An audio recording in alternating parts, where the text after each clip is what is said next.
Hi, I'm Kevin Hill, and today we're going to do another fun painting. But as you can see, I've got a little surprise for you.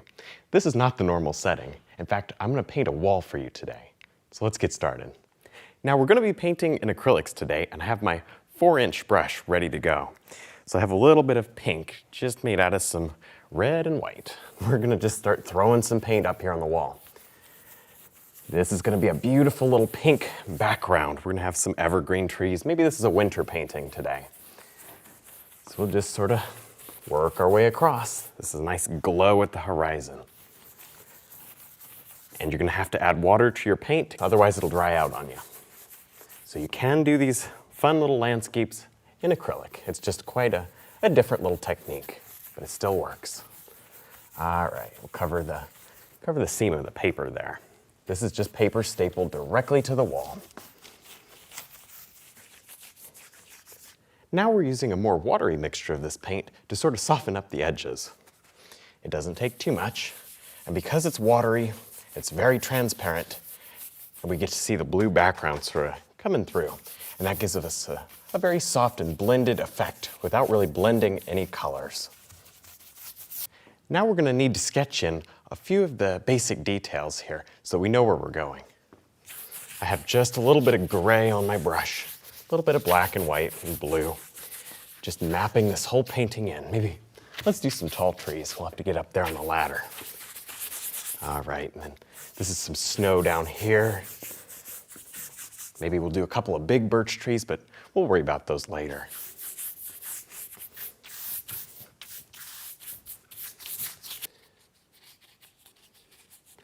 Now we're just going to begin to paint in some evergreen trees, and I have a nice light gray color, a little touch of red in it. And I'm using a big old 4-inch brush, and I'm doing it exactly the same way we normally do. There's nothing different here. I give myself that line, and I just sort of work across in a Z pattern. You've seen me do this over and over and over. It's the same thing, even on these big trees. This is just a distant tree line, like a lot of our paintings have. So let's just scrub it in, sort of mess around with it and be loose. Have a lot of nice, beautiful shapes back here. There. Maybe they get bigger as we come away from the center. That works. That's pretty. All right.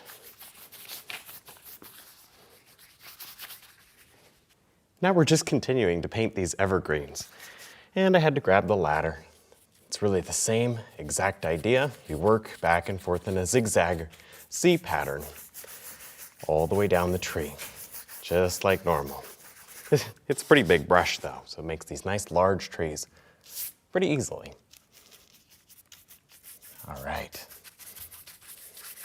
Just be nice and loose and free, and then paint it in very quickly here at the bottom.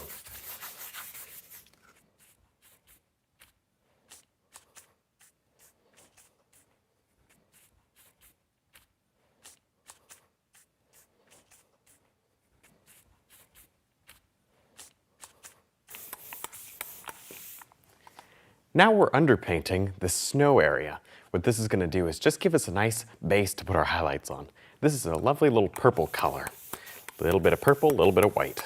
Very beautiful. And I'm using a paint roller today. It just covers the area so fast. All right.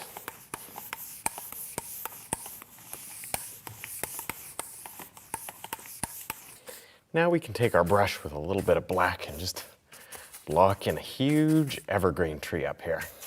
See, these are some big old branches that stick off this trunk, and oh, that's nice. Let's really reach out and throw them in.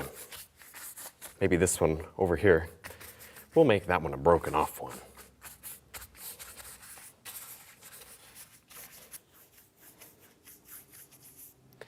Now we can begin placing on these beautiful little highlights over this underpainting we just put on.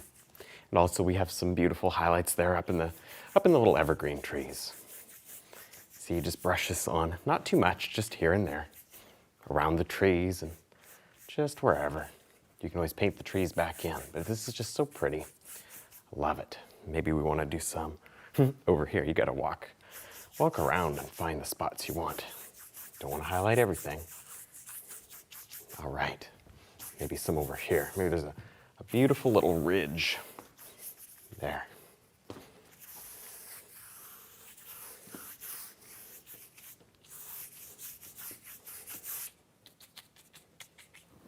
Now we can stipple on some beautiful little leaves out here to this tree.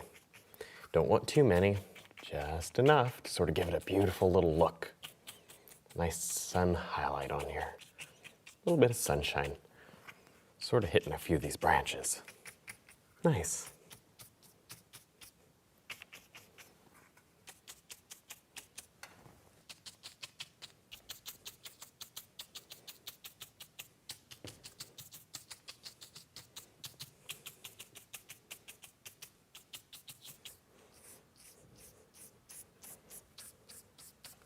Now using our big brush, we can work on the highlight side of these birch trees. Just a little bit of yellow and white, and just brush it on the left-hand side. We'll come back and throw in a shadow later. This really helps to make them look three-dimensional, and they really pop right off the wall. Now with a nice wet mix of brown and black on the brush, we'll just sort of raise up these little grass areas here. See this big, huge little tufts of grass that come right out of the snow. Kind of pick out different areas and just drop them right in. You maybe want to cover up some of the tree trunks or sort of make the tree trunks stand out with this grass. I like that. Sort of drop it in randomly. All right, if it's not wet though, you won't get these beautiful blades. You'll get nice big clumpy things, which are okay, but we do want some blades showing through. Well, I had a lot of fun doing this new and different painting video for you. You know, I always get a lot of questions, people asking me if you can do these paintings in acrylic. And yeah, you can do them. So I hope you had a lot of fun too. And thanks for watching.